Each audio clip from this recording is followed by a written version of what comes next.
Hello बच्चों, कैसे हैं? Okay, you are fine. तो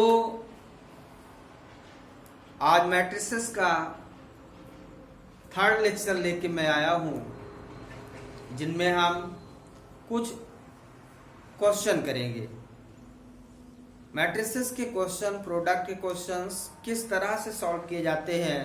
प्रोडक्ट मैंने प्रीवियस क्लास में आपको बताया है। अभी प्रीवियस लेक्चर आप हमारा देख सकते हैं। यदि आपको एडिशन, सब्ट्रैक्शन और प्रोडक्ट ऑफ टू मैट्रिसेस सीखना है, आज हम उसी पे रिलेटेड कुछ स्टैंडर्ड न्यूमेरिकल्स करेंगे जो कॉम्पिटिटिव एग्जाम में ज्यादातर आते हैं या बोर्ड एग्जाम में आते हैं। तो आइए कुछ एग्जाम्पल्स करते हैं और हम ये सीखते हैं कि मैट्रिक्स का प्रोडक्ट कब पॉसिबल होगा और कब पॉसिबल नहीं होगा, ये भी सीखेंगे। तो हमारे पास माना कि एक मैट्रिक्स है 1 2 3 और दूसरा मैट्रिक्स है हमारे पास, कोई भी ले लेता हूं 2 1 4। जो पहला मैट्रिक्स हमारा मैट्रिक्स ए है, उसका ऑर्डर क्या है? तो ऑर्डर हम हमेशा रो और रो इनटू कॉलम लिखते हैं। तो इसके रो कितने हैं? 3 और कॉलम कितना है? 1। इसे हम कॉलम मैट्रिक्स कहते हैं, 3 by 1। ये इसमें रो कितना है? 1, कॉलम कितने हैं? 1 2 3। तो पहला मैट्रिक्स हमारा 3 by 1 ऑर्डर का है और दूसरा मैट्रिक्स हमारा क्या है? 1 by 3। अब अभी तक जो मैं प्रीवियस में प्रोडक्ट किया था वो स्क्वायर मैट्रिक्स का किया था, जिनमें दोनों मैट्रिसेस में रो और कॉलम सेम हुआ करते थे। इस मैट्रिक्स में रो और कॉलम अलग अलग हैं। पहले मैट्रिक्स में देयर आर 3 रोज 1 कॉलम, दूसरे में 1 रोज एंड 3 कॉलम। तो सबसे पहले ये जानना है कि how is product is possible और नॉट। पहला ये समझना है कि इसका प्रोडक्ट पॉसिबल है कि नहीं। प्रोडक्ट तो हम कर लेंगे, लेकिन सबसे पहले हमें ये जानना जरूरी है कि क्या मैट्रिसेस का प्रोडक्ट जरूरी है, प्रोडक्ट हो जाएगा कि नहीं हो पाएगा। और यदि हो पाएगा तो इसका प्रोडक्ट का ऑर्डर क्या बनेगा। कॉम्पिटिटिव एग्जाम में डायरेक्ट क्वेश्चन पूछता है। तो आज हम आपको डायरेक्ट बताने वाले हैं कि कैसे हम ये पता कर पाएंगे कि इसके प्रोडक्ट का ऑर्डर क्या होगा। तो इसमें सबसे पहले हमें ए बी निकालना है और फिर मुझे बी ए निकालना है। ठीक है, तो ए बी और बी ए जब हम लिखेंगे, ए बी इक्वल टू जब हम मैट्रिसेस लिखेंगे तो ए सबसे पहले हमारा 1 2 3 है और बी क्या है? बी क्या है? 2 1 4। ध्यान देना है, ये ऑर्डर है 3 by 1, ये है 1 by 3। बनने वाला प्रोडक्ट मैट्रिक्स का ऑर्डर क्या होगा, इसको आप अच्छे से समझ लें। पहले तो ये हमें समझना जरूरी होता है what is possible order of the matrix or not, means product is possible or not।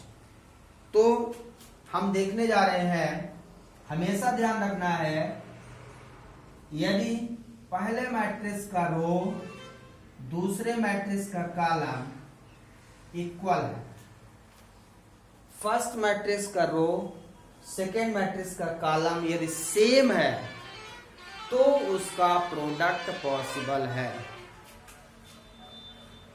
If row order of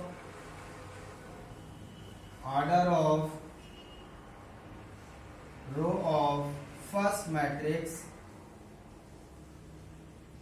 matrix is same as order of column of second matrix।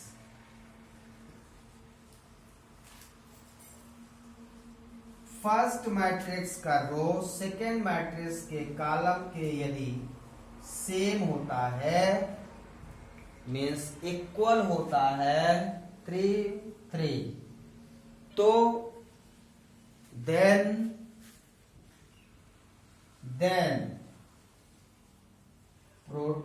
the product of two matrices is possible.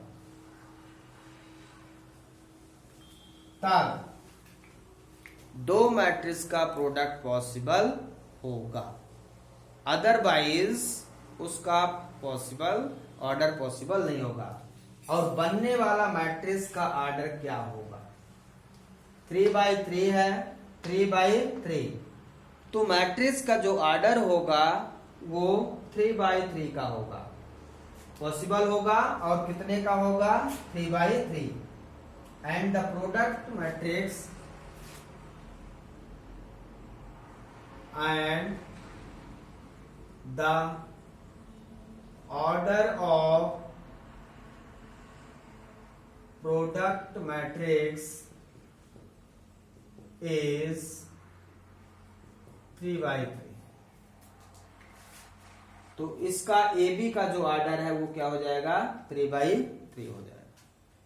Okay, आइए हम तो सबसे पहले हमने ये देखा कि क्या इस मैट्रिक्स का प्रोडक्ट पॉसिबल है। यस, क्योंकि पहले मैट्रिक्स का रो दूसरे मैट्रिक्स के कॉलम के बराबर है, और जितना पहले मैट्रिक्स का रो दूसरे मैट्रिक्स का कॉलम है वही दोनों मैट्रिक्स का प्रोडक्ट का ऑर्डर आएगा। ये डायरेक्ट कॉम्पिटिटिव क्वेश्चन है, ध्यान रखना है। अब देखते हैं कि कैसे इसको हम सॉल्व करेंगे। इसको हम कैसे सॉल्व करेंगे आपको देखना है। तो हम कैसे सॉल्व करते हैं? फर्स्ट मैट्रिक्स का रो लेते हैं या कॉलम। तो पहले मैट्रिक्स का फर्स्ट रो तीनों सेकंड मैट्रिक्स के तीनों कॉलम में प्रोडक्ट करते हैं। मैट्रिक्स का रो, पहले मैट्रिक्स का रो दूसरे मैट्रिक्स के कॉलम में हम क्या करते हैं? प्रोडक्ट करते हैं। तो ध्यान से देखना आपको, जब हम 1 का प्रोडक्ट करेंगे फर्स्ट कॉलम में तो 1 into 2 मिलेगा।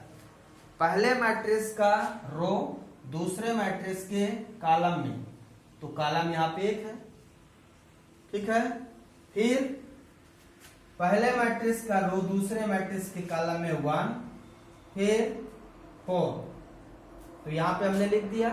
फिर दूसरे मैट्रिक्स का रो पहले मैट्रिक्स कॉलम 4, फिर 2 और 2 4 जा 8, फिर इसका 3 2 जा 6, 3 1 जा 3, 3 4 जा 12।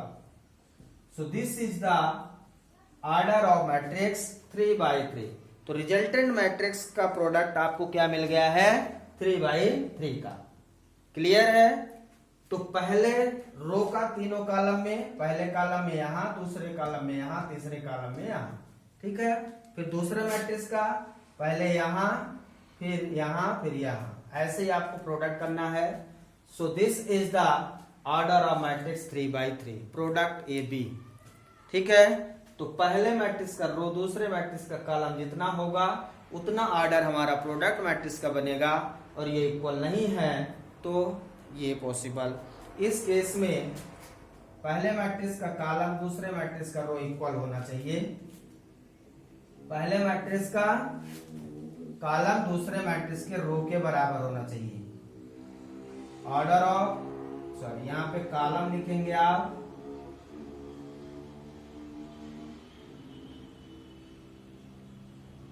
First matrix same as the order of row of second matrix. ये चीज इक्वल होना चाहिए, ध्यान देना है। थोड़ी सी मिस्टेक हो गई। पहले मैट्रिक्स का कॉलम दूसरे मैट्रिक्स के रो के इक्वल होगा, तभी मैट्रिक्स का प्रोडक्ट पॉसिबल होगा। और ऑर्डर जो बनेगा वो फर्स्ट मैट्रिक्स का रो दूसरे मैट्रिक्स के कॉलम का ऑर्डर बनेगा। तो पहले मैट्रिक्स का रो कॉलम दूसरे मैट्रिक्स का रो क्या होना चाहिए? इक्वल होना चाहिए, तो मैट्रिक्स का प्रोडक्ट पॉसिबल। यहां पे प्रोडक्ट पॉसिबल होगा, तो यहां पे प्रोडक्ट क्या होगा? पॉसिबल होगा। यदि ऐसा नहीं है तो प्रोडक्ट पॉसिबल नहीं होगा, ध्यान रखना है। बहुत इंपॉर्टेंट है। अब हम इसी को ए बी फाइंड किया, बी ए फाइंड करने जा रहे हैं, इसको देखते हैं। ठीक है, देखिए इसका बी ए देखिए, बी ए, तो बी सबसे पहले लिखेंगे 2 1 4, ए लिखेंगे आप 1 2 3, इसका ऑर्डर क्या है 1/3, इसका ऑर्डर क्या है 3/1। अब मैट्रिक्स का प्रोडक्ट पॉसिबल है क्योंकि पहले मैट्रिक्स का कॉलम दूसरे मैट्रिक्स का रो इक्वल है। यदि पहले मैट्रिक्स का कॉलम दूसरे मैट्रिक्स का रो, यदि पहले मैट्रिक्स का कॉलम दूसरे मैट्रिक्स का रो इक्वल है तो उस मैट्रिक्स का प्रोडक्ट पॉसिबल है, ध्यान रखना है। और जो बनने वाला रिजल्टेंट मैट्रिक्स होगा वो कितने ऑर्डर का होगा, ये ऑर्डर ऑफ प्रोडक्ट मैट्रिक्स बताएगा। पहले मैट्रिक्स का रो दूसरे मैट्रिक्स का कॉलम जितना होगा उतना प्रोडक्ट मैट्रिक्स का ऑर्डर होगा। पहले मैट्रिक्स का कॉलम दूसरे मैट्रिक्स का रो यदि इक्वल होगा तो प्रोडक्ट पॉसिबल होगा, तो इसका मतलब इसका प्रोडक्ट पॉसिबल है। तो ग्रीन से जो मैंने यहाँ पे लाइन खींची है इसका मतलब है कि ऑर्डर प्रोडक्ट पॉसिबल है कि नहीं ये बताएगा, और कितने ऑर्डर का बनेगा ये दूसरा बताएगा। तो इसका तो पॉसिबल है। आइए देखते हैं कि बनने वाला मैट्रिक्स क्या होगा। बनने वाला मैट्रिक्स का ऑर्डर 1 होगा, यहां से क्लियर हो गया है। तो आइए देखते हैं, पहले मैट्रिक्स का फर्स्ट रो का फर्स्ट कॉलम में हम मल्टीप्लाई करेंगे। तो फर्स्ट रो फर्स्ट कॉलम, तो फर्स्ट रो का 2 1 जा 2, फर्स्ट रो फर्स्ट कॉलम 2 1 जा 2 प्लस 1 2 जा 2 प्लस 12।